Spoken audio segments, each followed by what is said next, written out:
امام صادق علیہ الصلاۃ والسلام اپنے مختلف ارشادات میں حقیقی دوست کی کچھ نشانیاں بتاتے ہیں۔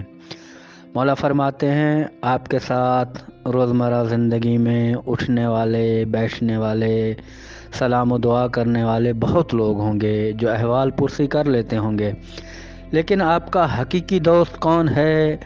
آپ کس کو اپنا حقیقی دوست مانیں، سمجھیں؟ اس کی کچھ نشانیاں ہیں۔ مولا فرماتے ہیں اگر وہ نشانیاں، وہ چیزیں اگر کسی انسان میں پائی جائیں، وہ آپ کا حقیقی دوست ہے۔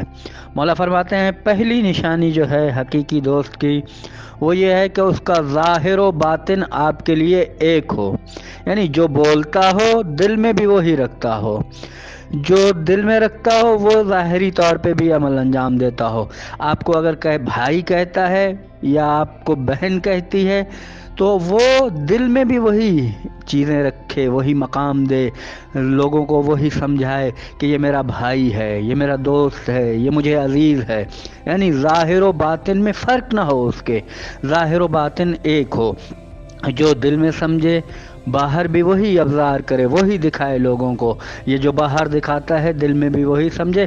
اگر ظاہر و باطن ایک نہیں تو وہ الفاظ کا دوست ہے، حقیقی دوست نہیں ہے۔ مولا فرماتے ہیں دوسری خصوصیت، دوسری نشانی حقیقی دوست کی یہ ہے کہ وہ آپ کی اچھائی کو اپنی اچھائی سمجھے، آپ کی برائی کو اپنی برائی سمجھے، یعنی آپ کی عزت کو اپنی عزت سمجھے، آپ کی ذلت کو اپنی ذلت سمجھے۔ جب اس مرحلے پہ آئے گا دوست تو وہ کوشش یہی کرے گا کہ جو میرے لیے فائدہ ہے وہ اس کے لیے فائدہ ہے، جو میرے لیے نقصان ہے وہ اس کے لیے نقصان ہے۔ یہ حقیقی دوست کر سکتا ہے اور یہی حقیقی دوست ہے۔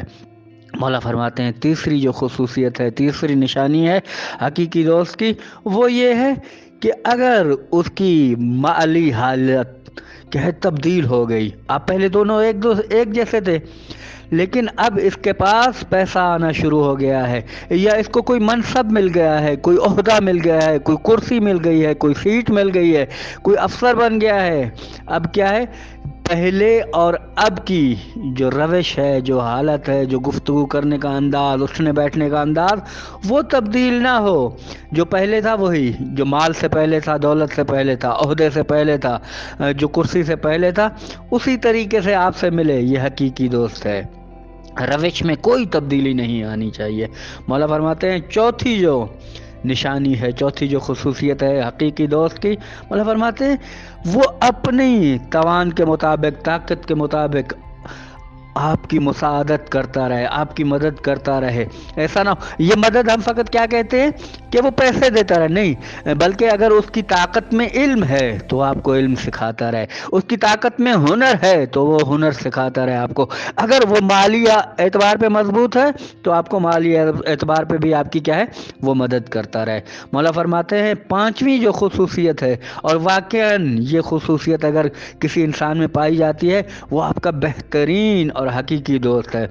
مولا فرماتے ہیں جن دنوں میں آپ گرفتار ہیں، مشکلات کا شکار ہیں، پریشان ہیں، ان دنوں میں آپ کا ساتھ نہ چھوڑے۔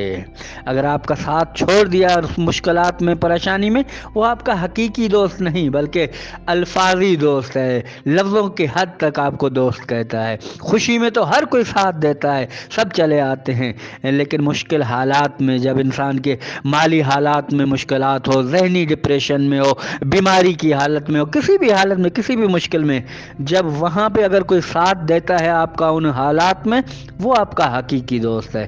اگر ہم یہ چیزیں اپنے دوستوں میں جو ہمارے ساتھ اٹھتے ہیں، بیٹھتے ہیں، سلام و دعا ہے، جن کے ساتھ راہ و رسم ہے، اگر یہ چیزیں پائی جاتی ہیں تو مولا کے قول کے مطابق یہ ہمارے حقیقی دوست ہیں۔ خدا بند عالم واقعاً ہم سب کو بہترین دوست عطا فرمائے جو دین و دنیا و آخرت میں ہمارے مددگار ہوں۔ والسلام علیکم ورحمۃ اللہ وبرکاتہ۔